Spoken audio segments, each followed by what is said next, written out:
Our top story today, India reported 17,407 new coronavirus cases. This after over 14,000 cases were reported yesterday. And the death toll has also seen a jump by 89, and a total of 1,57,435 people have died since the pandemic hit India. But Maharashtra is the big worry. Maharashtra is reporting nearly 10,000 cases at 9,855, pushing the overall case count in the state to 21,79,185. Now, this is the highest single-day jump since October 17. So, in 4 months' time, in fact, 6 states in all are seeing a surge in cases there. Well, to talk more about this, we're joined by Dr. Ramel Tikku, Director, Internal Medicine, Max Healthcare. And Dr. Tikku, very worrying, what we're seeing in these states. But would you call this a surge and hopefully not a second wave?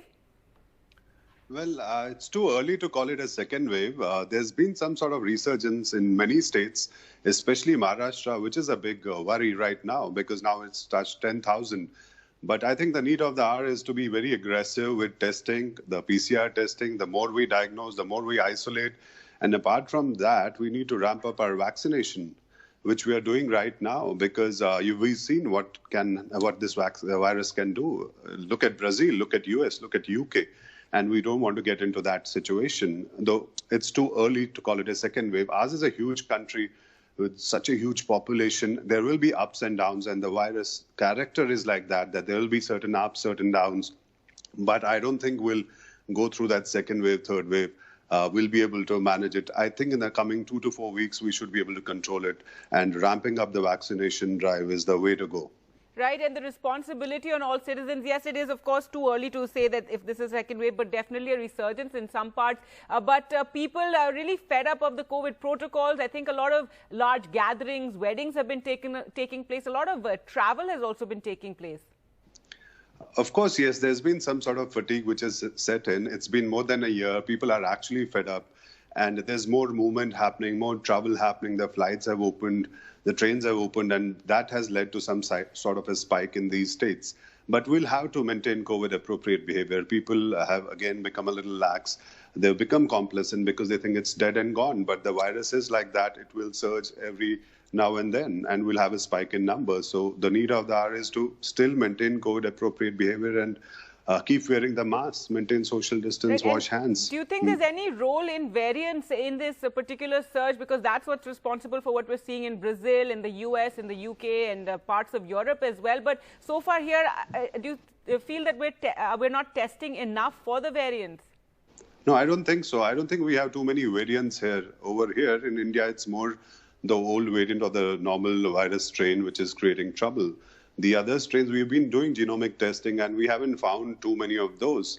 And the virus is not that deadly over here. We're still seeing patients getting better and the recovery rate is excellent. So, but you never know. So you have to be careful with travel happening. The threat of the mutant strains is always going to be there. So that's why we should not be complacent. And that's why we should have those vaccines also in our kitty, which work against the mutant strains. And I think in the coming times, we should have more and more vaccines which will be approved. We should have an open vaccine market at some point of time. We also need to ramp up the manufacturing. We should also have more and more private vaccination centers because we have to inoculate a priority population, which is 27 crores. It's a humongous task. Absolutely. In fact, since the vaccine the drive has gone into the second phase, 11 lakh have been vaccinated. That's a little over 1 million, and we need to really, speed that up. Thank you so much, Dr. Tikku, for joining us on the show today. Now, staying with vaccine news, the latest news now, and nearly 11.5 lakh general population has been vaccinated as the second phase of the vaccine drive began on Monday. A big boost to the vaccine drive was Bharat Biotech declaring that their vaccine was nearly 81% efficacious. According to the interim results, Covaxin produced by Bharat Biotech has an efficacy of 80.6%. Now, the results were collected by studying 43 participants participants in the trial who had tested positive for COVID 2 weeks after receiving their second dose and had presented with mild, moderate or severe symptoms.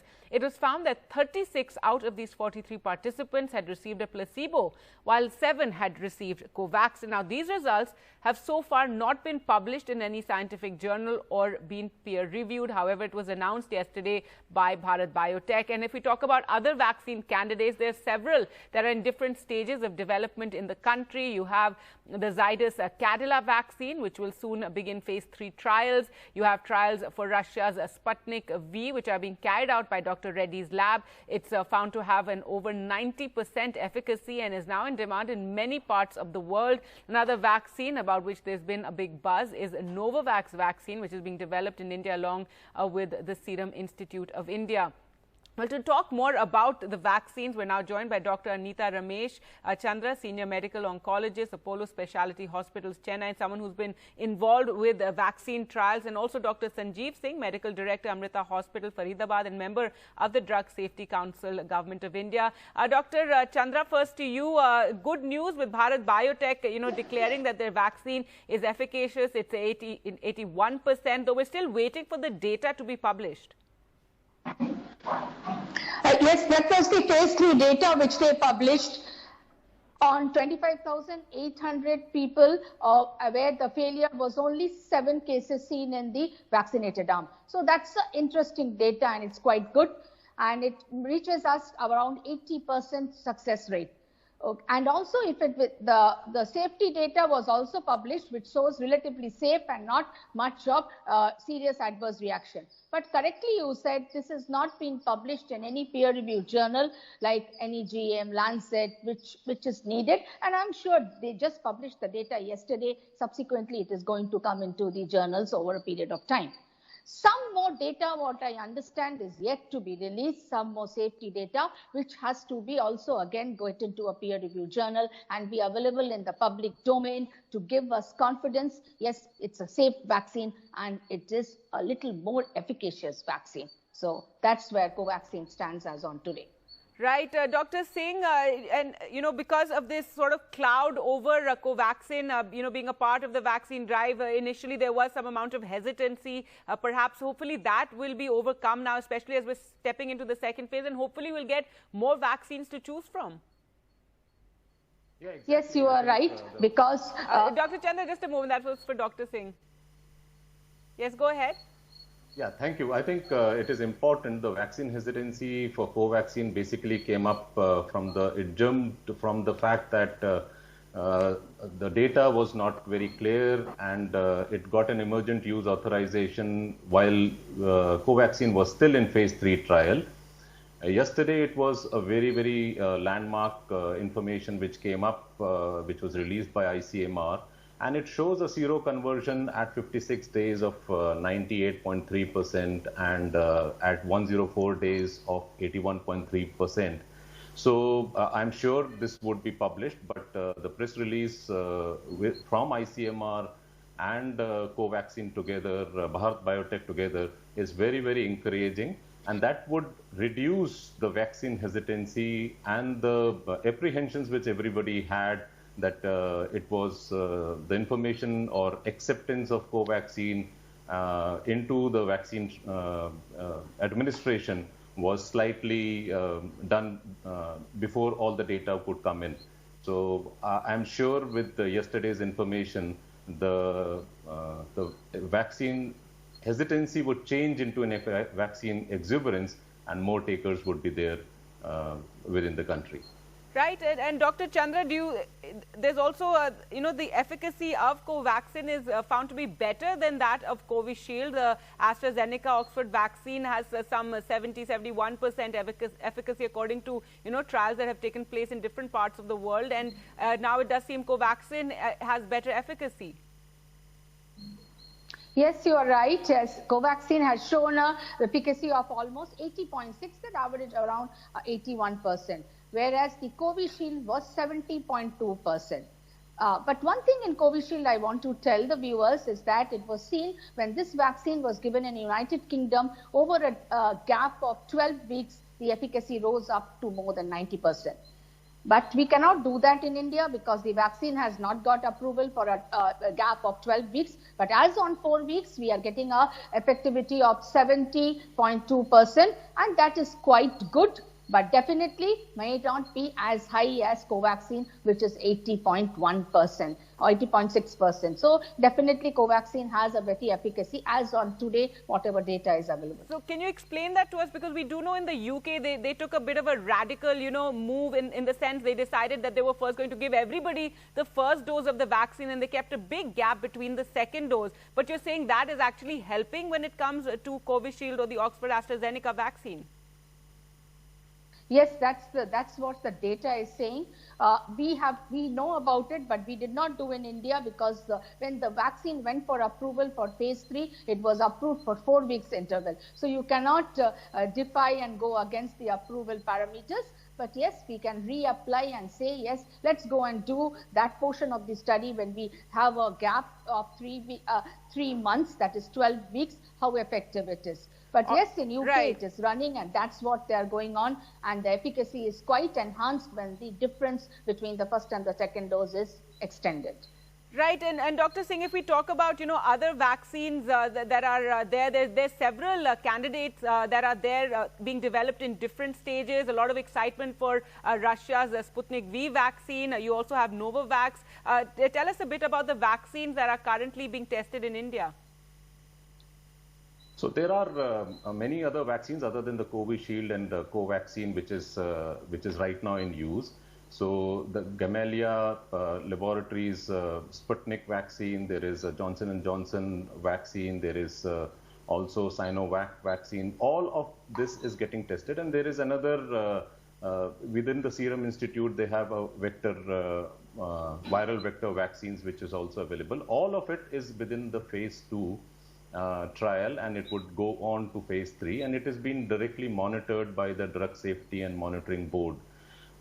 More data needs to come in, but 1.3 billion people to be vaccinated, a very high target of 6 lakhs vaccinations per day. There needs to be more more companies who need to come in to cover this vaccination, because the target is huge. And to reach up this, definitely India has done a fantastic job. But at least to cover this by July, the target which the government of India has of reaching out to close to 300 million, I think close to 6 to 8 global partners or Indian partners needs to be in the fray. Right. Hopefully, we will see more vaccines coming in sooner rather than later. Thank you so much, doctors, for joining us on the show and talking about the vaccines. And well, time now for a viewer question segment. And Dr. Singh will stay on with us to answer those questions for our viewers. Let's just listen into the first one. Hello, doctor. I am Prakhya Kaushik from Delhi. My question is, how long the vaccine is effective? All right. She wants to know how long it will be effective for. Such a cute girl. Pragya, the vaccine, the data is still not very robust. It is assumed that it would be there for at least 6 to 8 months of time, but more studies needs to come in. Definitely, right now, the seroconversion rates are at the 12-week post-second dose is good enough to protect us. And I think that is very encouraging. And possibly it would be an annual phenomena. But since the data is still, it would be too premature to comment right now. More research and more data needs to come in. All right, let's listen into the next question. My question is, can you still transmit COVID after being vaccinated? All right, this is something we hear a lot, because even after getting vaccinated, you have to follow all the COVID protocols, and you can even be a carrier and spread the disease? Yeah, that is why earlier it was said that 81% of them are asymptomatic, and that's why we need to have a COVID appropriate behavior. And the doctor prior to us had also been mentioning about those important precautions which needs to be maintained. So despite vaccination, COVID-appropriate behavior, hand hygiene, maintaining social distancing, and masking will still be very, very key element to prevent the spread. All right. Well, thank you so much, Dr. Sanjeev Singh, for joining us on the show today. Thank you so much. Well, with that, time for us to slip into a short break. On the other side, we'll focus on Germany, which is extending its COVID shutdown by 3 weeks. Welcome back. News now from Germany, where frustration is growing over the government's handling of the COVID pandemic after over 100 days of a near total shutdown that has brought infections down, but not enough for the crisis to be considered under control. Patience is wearing thin. The vaccination drive that kicked off at the end of December is only slowly getting ahead, but that is not entirely to blame on the government. We're joined by DW correspondent Nicole Froelich in Berlin. Nicole, do tell us, there is widespread criticism about the speed of the EU's vaccine rollout. But even with millions around the globe anxiously waiting to get the jab in Germany, thousands of doses are going unused. Why is that? Hundreds of thousands, rather. AstraZeneca has a bad reputation among big parts of the German population. There are parts of the country where 25% of people eligible for inoculation turned down the jab, not because they're against vaccines per se, they just didn't want to get the AstraZeneca shot. I myself have spoken to plenty of people who share that sentiment, even some who work in the healthcare sector. They prefer to remain completely unprotected rather than getting the shot, indicating that they fear the cure or the vaccine more than the disease. That mistrust can be largely attributed to a misinterpretation of scientific data and a lack of comprehensible and accessible information provided by the company and the government, for that matter. Plus, for the time being, Germany is only using AstraZeneca on people under the age of 65. That will soon change, but has contributed to public apprehension. This whole situation now has some state leaders calling for a reconsideration of the country's vaccination strategy. They're proposing a more pragmatic approach. If those whose turn it is don't want it, then we'll give it to those who do. All right, that's very, very interesting and a worrying situation. Now, a lot of hopes for a return to some kind of normalcy were pinned on the recent emergency approval of COVID self-tests in Germany. So tell us about that. Can Germans now get their do-it-yourself tests along with their groceries? Well, that was the plan, but right now it still is just that, a plan. So far, they're not readily available, but even if they were, they wouldn't be the magic bullet they've been made out to be. Experts warn about these home kits not reaching their full pandemic control potential without a strategy attached to their launch. It's, for example, not clear whether the result of a self-test could be used as official proof of being COVID-free for traveling, for example, and the government can't find a way of dealing with people who, let's say, test positive at home with nobody watching and then refuse to quarantine. The German health minister actually promised free rapid testing for everyone starting March 1st. It's something that has proven crucial in COVID tracing and containment. In other countries, that proposal ran into scaling and financing problems. So here too, Germans will have to wait a little longer. But patience is running out, and especially with neighbors Denmark and Austria successfully implementing more aggressive testing strategies, many wonder what's taking so long. And finally, Nicole, with the lockdown dragging on, there's a new debate that's gaining traction there, which is centered around the damaging effects all of this could have on children. Tell us about that. Exactly. With the pandemic entering its second year now, scientists have been able to gather meaningful empirical evidence as to how the health crisis and all of its social consequences are affecting minors, and the findings are truly unsettling. A German study, for example, suggests that roughly 1 out of every 3 children are displaying psychological problems in relation to pandemic curbing measures. And with kids spending more time at home, they're sadly also more often exposed to domestic abuse.